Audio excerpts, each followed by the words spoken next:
right, folks, we are back with another episode. This is your host, Ryan Kennedy, and I'm going to be breaking down a topic I think there's just an incredibly large amount of confusion about. And that's the concept of, is meat healthy for you?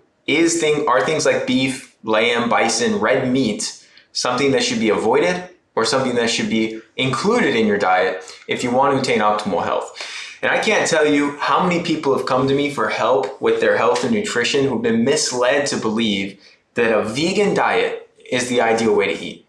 And I've also worked with many people who have ate a vegan diet and they felt great at first, but as the numerous nutrient deficiencies set in, their health quickly deteriorated. And I really worked with them to help restore good health by bringing high quality, ethically raised animal foods back into their diet. You know, red meat has been vilified by many over the past few decades, so it's reasonable for you to assume that, it's best to avoid.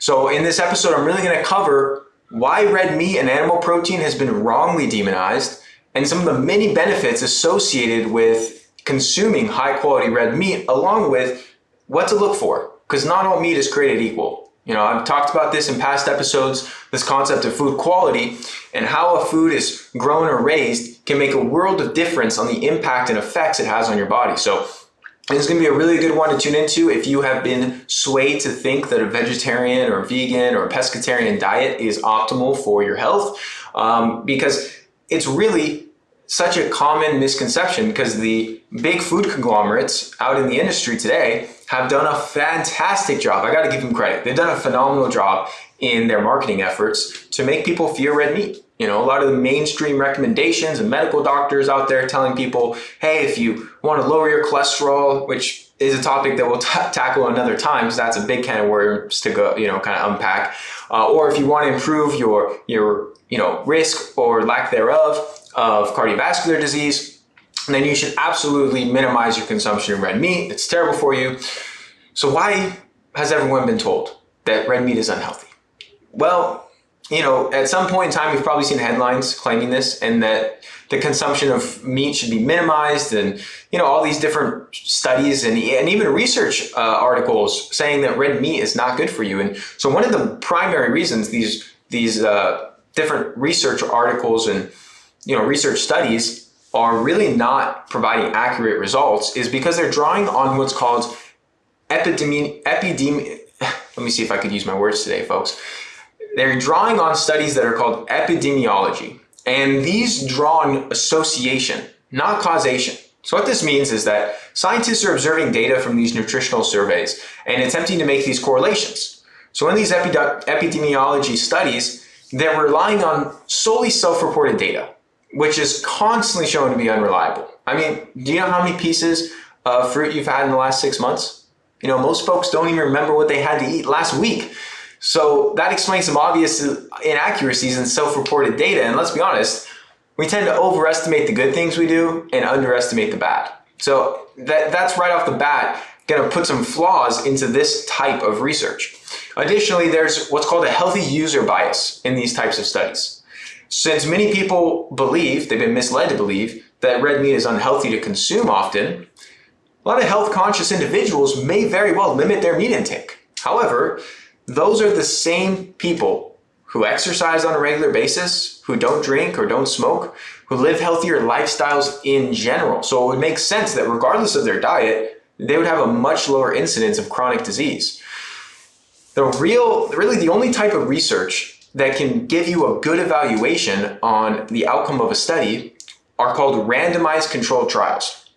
And these are the only types of research studies that can determine if a relationship is causal. And not just drawing on correlations, not just based on associations, they're actually looking at cause and effect. And there has never been a well-done research study in this fashion, never, demonstrating red meat to be harmful to our health. Now, the other factor to this is the quality of meat that a lot of people consume and that a lot of these studies are based on. Debunking the claims that red meat is unhealthy doesn't mean that all red meat is good for you. One of the biggest issues is that the majority of beef coming from the US and other parts of the world for that matter, but especially in America, is extremely low quality. It's coming from these factory farms, what's called CAFO operations, confined animal feeding operations, where the cattle are subjected to these just horrific living conditions. They're really sick animals that are being fed this terrible diet of corn and soybeans, most of which are genetically modified and sprayed with all sorts of pesticide chemicals.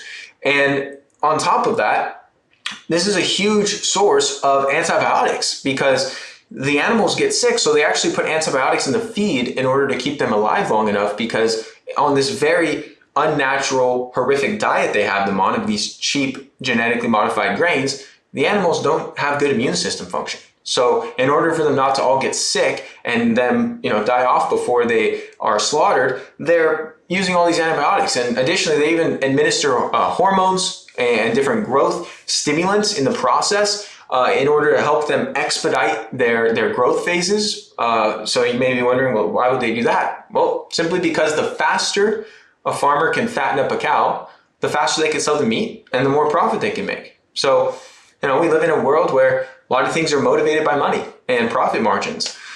And so confined animal feeding operations are absolutely awful. They're awful for the animals, they're terrible for the environment, and they're unhealthy for us, the people who consume them. And sadly, that's the vast majority of meat being sold and eaten in the US today. So I avoid this conventional meat like the plague. I steer clear of it and really recommend people stick to high quality animal protein. So this is going to be substantially different than 100% grass-fed meat, which have cows and other ruminants that have full access to roam on open pastures. They're getting plenty of sunshine, fresh air, fresh water. They're eating their species-specific diet, grazing on grass, not eating genetically modified, pesticide-ridden grains. And so always go for 100% grass-fed meat. That's going to make a world of difference. It's a different fatty acid profile. It's going to contain different nutrients and different it's going to have a lack of different chemicals and antibiotics and toxins that you're going to find in conventional feedlot meat. And it's really just going to be very conducive. Raising cattle this way is the way Mother Nature intended. It's ethical for the animal, it's healthy for the consumer, and it has a net positive benefit to the environment. Many people are under the impression that cows negatively attribute to climate change, but that's only factory farmed cattle. 100% grass-fed cattle roaming on open pastures are actually beneficial to the ecosystem and help to reverse climate change. They actually sequester carbon and are one of the major keys to restoring the health of our soils. It's really due to a lot of the large-scale agriculture, the monocropping of the corn and the soy and the wheat that are once lush and nutrient-dense soil has become so nutrient depleted. And it's a huge hazard to our food production long-term, to our entire ecosystem as a whole. And there's a great book on this called Cows Save the Planet. Definitely recommend you check out if you're looking for more science and a deeper dive into this concept that cows raised in a holistic, healthy way can actually be very regenerative to our ecosystem. So obviously, one of the benefits of 100% grass-fed meat is the lack of pesticides, the lack of antibiotics, the lack of growth hormones that come along with a lot of the CAFO meat.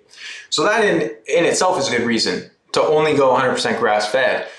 But it's also clear from a common sense standpoint, healthy animals are healthy for us. Sick animals are not good for us. They'll make us sick. So it's really important that we prioritize grass-fed. There's other nutritional benefits, like they're going to have a higher omega-3 content. So they're going to have more omega-3s to omega-6s, different forms of fatty acids that's going to be very beneficial. They're going to have more what's called CLA, conjugated linoleic acid, which is an important fatty acid that's been associated with a lot of benefits. And it's also going to be higher in various vitamins, like vitamin A and vitamin E. And so it's really important that you focus on high quality. And yes, you're going to pay a few bucks more. A pound of grass-fed meat versus a pound of conventional meat, it's going to be more expensive, no doubt about it. But that is really money well spent, because we vote with our dollar, and you're voting for a stand against factory farming, against the inhumane, horrific conditions that these animals are subjected to. You're voting for a change in our ecosystem, in our environment, our entire food production system. So not only are you investing in your own health, your own performance, your own quality of life, and your longevity, you're also investing in making the world, the planet, a better place for all living things. Now, another thing to consider when it comes to the concept of meat is that, how you cook it matters. If you're charring the shit out of your steak on the grill, it's not going to be as good for you as if you're having like a nice sear, medium rare steak. That's not going to pose a lot of the same issues from a carcinogenic standpoint as having super high heat, flame just ramping up on your burger or on your steak. So really focus on eating your meat maybe a little more on the rare side, and focusing on better cooking, better cooking techniques that aren't going to be creating all these polycystic hydrocarbons and other byproducts that can be produced by some of the other forms of cooking with really high heat. So key takeaway from this episode, I'm going to wrap this up, folks, because I could talk all day on the benefits of red meat, but understand properly raised, humanely raised and holistically managed livestock, particularly large ruminants like beef, lamb, bison, as well as wild game meats, are the best source of bioavailable meaning we can absorb a higher percentage of them, vitamins and minerals for the human body. And when you talk about organ meats, that is just like the bee's knees of nutritional density. So red meat should not be feared. It can and should be a healthy part of your diet. And if you're avoiding it entirely, you have to be really smart with targeted supplementation, because on a vegan diet, you're going to be deficient in a lot of key nutrients. And that's why, I'm going to do a whole episode just on the topic of veganism that's going to pair very well with this one. But just to name a few nutrients you can't really get in the plant kingdom, bioavailable vitamin B12, bioavailable omega-3s, EPA and DHA, looking at taurine, carnosine, creatine, looking at other types of micronutrients that are very difficult to obtain through plant sources. And even things like vitamin A. You really can't get vitamin A through plant sources. And a lot of people will hear this and say, oh yeah, the carrots I eat have plenty of vitamin A, Ryan. They don't have a single speck of vitamin A. They have what's called beta carotene, which is a precursor to vitamin A. And all the scientific literature shows clearly that our bodies are very poor at converting beta carotene into actually real vitamin A, which is called retinol. So it's important to understand that just because something says it has this vitamin or that vitamin doesn't mean it's in the right form that your body can actually utilize, that your body can actually absorb. Same thing goes with omega-3s. Some people say, oh, Ryan, I get my omega-3s through my flax seeds and my chia seeds. It's like, no, you get the worst form of omega-3s called ALA, which the body has to convert to bioavailable omega-3s, which is EPA and DHA. And additionally, it's very unstable. Most flaxseed, the omega-3s go rancid.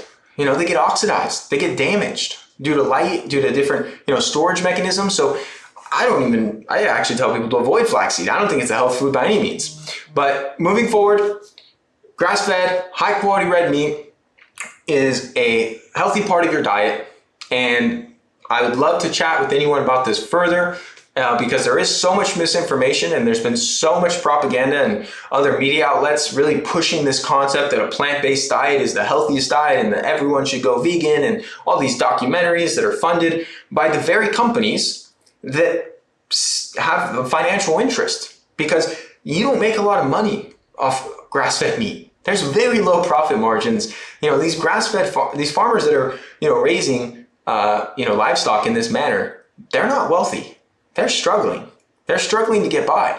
But who is wealthy? The big food conglomerates that are making the vegan food like crap, using all of this, corn and wheat and soybeans and, canola oil and all these industrial vegetable oils. There's tons of profit margin in that shelf-stable processed food. And same thing with the, Franken foods like Beyond Meat and all these different meat-like products that are using soy-based protein and are using, soybean oil and all these terribly horrific things that we should not be putting into our body and are far from healthy. So hope you found this episode valuable. Hope you learned something from this. And I urge you to leave any questions you have in the comment section below. And I appreciate you tuning in. Thank you so much for tuning in to today's episode. If you found it helpful, please share it along to anyone else you believe it can serve. You can find the show notes and resources we discussed at ryankennedyshow.com. Be sure to subscribe and leave a review for the show. Your feedback helps to support me on my mission to positively impact as many people as possible with this information. Much love, everyone.